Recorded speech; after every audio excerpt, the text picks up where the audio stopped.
제법 추워진 날씨에도 대한민국을 지키기 위해 이렇게 함께하는 여러분들 모두 존경하고 감사합니다. 그만큼 중국이 현재 대한민국 구석구석 침투하지 않은 곳이 없고 급기야 청와대와 국회까지 시뻘겋게 물들어서 중국과의 막바지에 이르렀다는 것을 다들 잘 알기 때문에 오늘 이 자리에 이렇게 모이셨다고 생각합니다. 그렇죠, 여러분? 네! 중국 몸을 꾸더니 중국을 베껴서 독재 수단인 공수처를 만들려는 문재인, 검경 수사권 조정으로 자치경찰을 만들어서 역시 중국 공안처럼 만들려는 문재인, 출입국 관리법을 고쳐서라도 중국인을 잔뜩 받아들여서 중국화를 하려는 친중 정치인들, 여러분, 시골에 중국인을 잔뜩 밀어넣고 지방공권을 하고 자치경찰을 하면 어떻게 되죠? 네, 거긴 무조건 중국화되는 겁니다. 대한민국에 들어온 그 중국인들이 쉽게 영주권도 얻고 투표도 하고 정치 참여도 하고 그들을 위한 정치인들을 뽑아서 대한민국 전체를 순식간에 중국 땅으로 만들게 되는 겁니다. 이거 우리가 내버려 두면 됩니까? 안 돼요! 네, 안 되죠. 막아야 합니다. 우리의 생존이 걸린 문제니까요. 그러려면 이 정권의 큰 비리를 만천하에 알려야 합니다. 언론마저 장악된 지금 여러분, 우리 하나하나가 그 역할을 해주셔야 하고요. 많은 중요한 사안들이 있지만 저는 지금 특히 조국 사모펀드에 주목해야 한다고 생각합니다. 네, 조국 사모펀드로 떠들썩한 인물들 배후에 누가 있는지 낱낱이 파헤치시면 지금 정권은 무너지게 될 것이라고 확신하니까요. 저는 조국 가족이 사모펀드에서 개인적인 이익을 위해서만 영향력을 행사하며 활동했다고 생각하지 않습니다.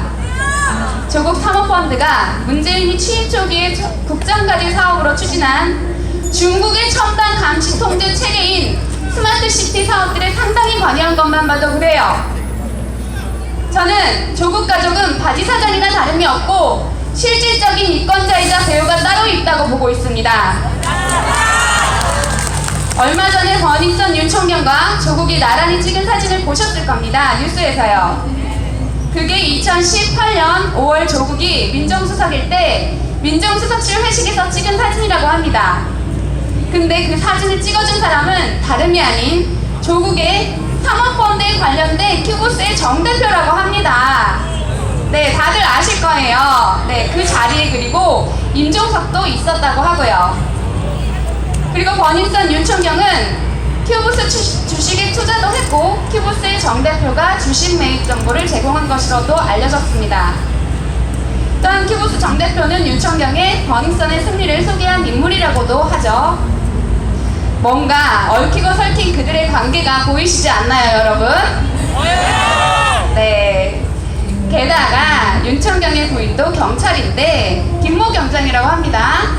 그분은 말레이시아 주재관으로 파견되는 과정에서부터 특혜 의혹이 있고 문재인의 딸의 해외 이주를 도왔을 수도 있으며 그 가족을 돌보고 있다는 의혹도 있어요. 이 모든 정황을 봤을 때 저들이 경제 공동체를 넘어서 운명 공동체로 보인다라는 의견들이 많습니다. 저도 그렇고요. 문재인이 취임 후 지금까지 3년 동안 자신을 감시할 특별감찰관도 임명하지 않고 어떤 일들을 하고 있었는지 저들 운명 공동체에서만 알고 있었지 않겠습니까? 그러나 꼬리가 길면 밟히는 법입니다. 네, 버닝썬을 시작으로 조국 사모펀드까지 하나씩 빵빵 터지고 있죠. 조사하면서 자료를 보다 보니까 이거 버닝썬 터질 때부터 조국 사모펀드도 움찔했구나 라는 정황이 보입니다. 뭐냐면요, 버닝썬 사건이 2019년 올해, 그러니까 올해 초 2월에 딱 수면 위로 오르고 나서 조국의 사모펀드 코링크가 투자를 하고 실질적인 영향력을 행사했다는 포스링카라는 회사가 2019년 2월 11일자로 거래가 정지되었습니다. 아니, 버닝썬이 터지는데 조국 펀드 관련 회사 주식이 왜 거래가 정지가 됩니까? 말이 됩니까? 이게 우연일까요? 버닝썬 사건이 뉴스에 나오기 전인 2019년 1월 말쯤에 커뮤니티에서 그 사건을 처음 접했어요. 너무나도 자극적이고 민감한 이슈였기 때문에 그때부터 쭉 깊이 파고들었고 결국 청와대 민정수석실 윤천경이 나오더라고요. 세상에. 네. 윤천경은 노무현 때도 청와대 민정수석실에 근무를 했고 당시에 문재인은 민정수석실의 비서실장이었습니다. 그리고 문재인 때도 청와대 민정수석실에 근무를 했고요. 네. 일반적인 경우에는 청와대에 2번이나 근무하게 되는 경찰은 없다고 합니다. 이게 우연일까요? 네, 저들이 운명 공동체라고 여겨지는 이유 중에 하나입니다. 문재인과 버닝썬 윤총경, 조국, 키부스의 정 대표, 그리고 민정수석실 회식에 함께했다던 한때 대통령보다 실세라던 임종석까지 한 배를 탄 것 같아 보입니다. 임종석이 2017년 12월에 대통령 특사로 아랍에미리트에 방문했었죠. 근데요, 우연인지 조국 상업펀드 코링크가 투자한 포스링크의 2번째 주주였던 팔라우 리미티드라는 회사의 국적이 아랍에미리트입니다. 이 회사는 페이퍼 컴퍼니인 것으로 추정하고 있어요.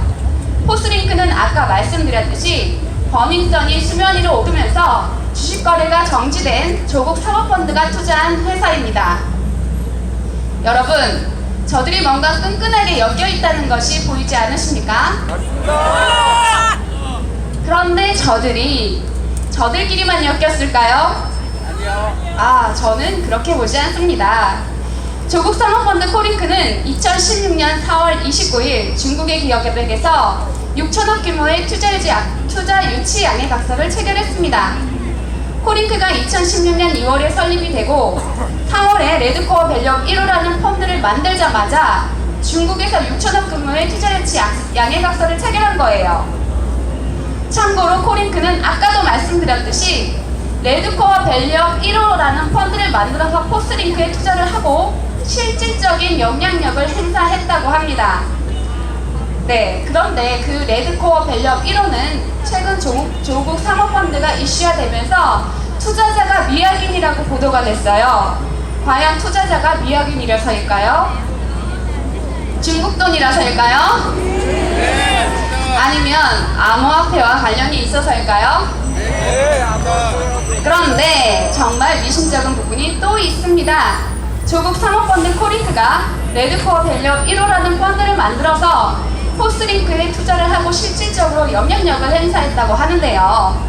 그 포스링크라는 회사가 2017년 1월에 갤러리아, 송동구에 있는 갤러리아 폴의 지하 1층 상업시설 전체를 매입했어요.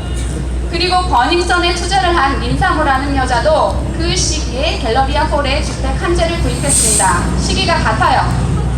포스링크의 최대 주주로 있었던 스퍼비 얼라이언스 리미티드라는 회사도 포스링크에 투자를 시작한 시기가 같습니다. 참고로 린사모는 중국의 산업회와 관련이 있다고 알려져 있습니다. 린사모는 버닝썬과 갤러리아 폴뿐만이 아니라 국내 부동산 300억 원어치를 매입했다고 하는데 그 자금을 들여온 흔적이 없습니다. 그 자금이 바로 가상화폐, 다른 말로는 암호화폐라고 불려지는 형태로 들여왔다고 보고 있어요. 맞습니다. 그리고 투자자가 미확인이라고 보도된 레드코어 밸류 1호의 자금도 같은 데서 온 것이 아닌가 생각하고요. 마찬가지로 포스링크가 갤러리아 폴의 지하 1층 상업시설 전체를 매입한 자금과 포스링크의 최대 주주였던 스퍼비 얼라이언스 리미티드의 자금도 출처가 같지 않을까 추측하고 있습니다. 아까도 말씀드렸듯이 시기가 같습니다. 그리고 또 우연히도 임종석은 올해 초 성동구에 있는 여기 갤러리아 폴레를 방문했다고 합니다. 우연일까요? 다들 많이 들어보셨을 또 다른 조국 사모펀드 관련 회사인 WFN도 여기 갤러리아 폴레에 사무실이 있고요. 포스링크가 만든 암호화폐 거래소 코인링크도 여기에 사무실이 있습니다. 즉 문재인과 버닝썬 윤총경, 조국, 키부스의 정 대표, 그리고 임종석, 중국 암호화폐까지 이 모든 것들이 서로 무관하지 않다는 의혹을 여러분께 말씀드리고 있는 겁니다. 또한 암호화폐는 대북송금과도 밀접하다는 것과 그들이 파헤쳐지면 이 정권이 무너질 것이라고 보고 있다는 것도 말입니다. 여러분, 대한민국을 지켜내고자 오늘 이 자리에 모인 존경하는 여러분, 조국 사모펀드의 운명 공동체를 파헤치는 것에 많은 관심을 가져주시길 부탁드립니다. 그리고 많이 퍼뜨려주세요. 물론 수사는 윤석열 검찰총장이 하고 있지만 우리가 많이 알고 여론을 형성하는 것이 큰 힘이 될 겁니다. 얼마 전에 FBI 레이 국장이 한국에 와서 윤석열 검찰총장과 민강룡 경찰청장을 만나고 간 거 다들 아시죠? 네. 그때 성공적인 암호화폐 공조 수사와 다크웹에 대해서 언급을 했습니다. 다크웹은 아동 음란물과 마약, 대량 살상 무기 등이 거래되는 범죄 사이트예요. 거기에서 암호화폐가 사용이 됩니다. 대량 살상 무기와 암호화폐가 거론되는 걸 보니 북한과도 연결고리가 있지 않겠습니까, 여러분? 네. 그 다크웹 공조 수사를 2017년 9월부터 하고 있었대요. 네. 중국과 한국이 암호화폐 ICO, 그러니까 새로운 암호화폐를 만드는 것을 전면 금지하고 우리나라에 많은 중국의 암호화폐가 들여왔다고 보는 그 시기입니다. 그때 비트코인의 가격도 급상승했었죠. 그때부터 FBI와 한국의 경찰은 다크웹 공조 수사를 시작했고 거기에 암호화폐도 등장을 하는데 조국 사모펀드와 버닝썬의 중국의 암호화폐가 연관이 있다고 한다면 FBI와 한국의 수사기관은 이미 많은 결정적인 증거를 확보하지 않았을까 하는 생각이 듭니다. 물론 암호화폐를 이용한 대북송금 관련된 부분도 말입니다. 이 모든 것이 제 의혹입니다만 의혹으로 끝나지 않도록 하는 것이 여러분이 꾸준히 관심을 갖고 여론을 형성을 하는 겁니다. 여러분, 당장 공수처와 검경 수사권 조정을 막는 데에 힘을 실어줌과 동시에 조국 사모펀드도 많은 관심을 가져서 문재인 정권과 거기에 엮여있는 핵심 친중 세력들을 끄집어내는 데에도 힘을 실어줍시다. 우리는 중국의 꼭두각시들을 없애버려야 대한민국의 자유를 지킬 수 있습니다. 지금까지 부족한 말씀 드려주셔서 감사합니다. 저는 유튜버 깡미였습니다. 장준춘민 화려한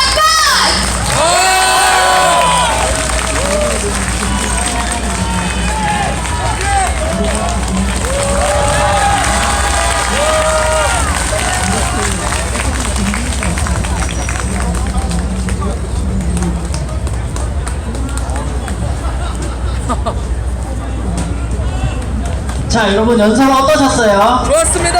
좋았죠?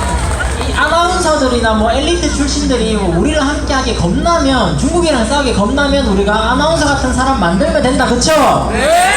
네, 다시 한번 빵맨님한테 큰 박수 부탁드립니다. 와!